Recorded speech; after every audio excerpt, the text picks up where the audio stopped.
I stood at the velvet ropes of the grand hall, glass in hand, as the last notes of the orchestra faded. My heart was calm, my pulse measured, but inside, the memory of her smug smile burned hotter than fire. She had done this to me once. My sister, my blood, had orchestrated her wedding to deliberately exclude me. 17, awkward, raw with teenage longing, and she had made sure I knew I wasn't wanted. 10 years later, I returned the favor, but with elegance, precision, and a plan so thorough she couldn't scream her way out of it. I remember the first time we'd been close. We shared clothes, secrets, and dreams, two girls against the world. She held my hand through heartbreaks, celebrated my small victories, whispered that I'd always have her back. I believed her. I loved her, until the invitations came. My parents told me quietly that I wasn't invited. I saw her grin as she whispered to her friends. She hadn't wanted me there, not even in the periphery, just gone, invisible. For years I carried the sting quietly. I didn't lash out, I didn't burn bridges. I watched, I remembered. Patterns emerged, the way she manipulated, the way she wielded her children like shields, the way she assumed I'd always be the one bending.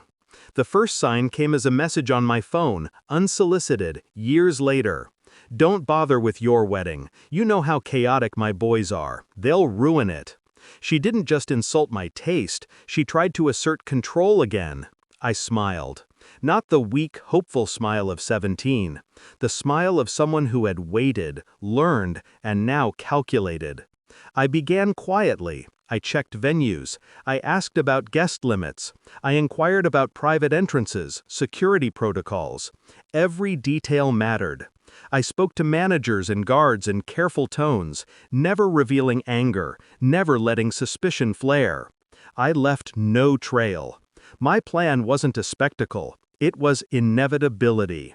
The day arrived. My child-free wedding, intimate, radiant, every choice deliberate. The halls glimmered without chaos.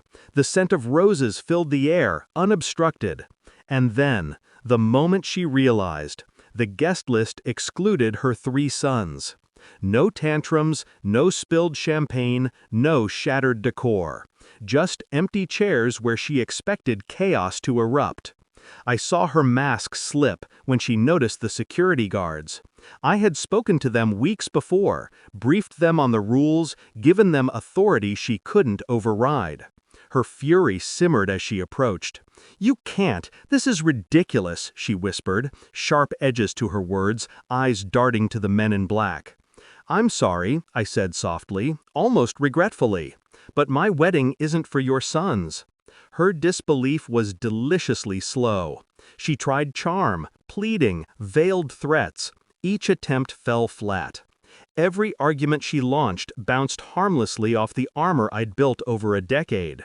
She realized, too late, that this wasn't just a preference, it was precision, justice served cold.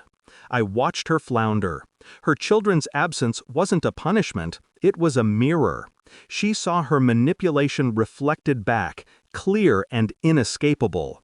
The control she wielded over me for years evaporated in that one realization. I had been free all along. I had chosen the day, the guest list, the guards. I had orchestrated everything she had once done to me, but with grace, with authority. The ceremony passed.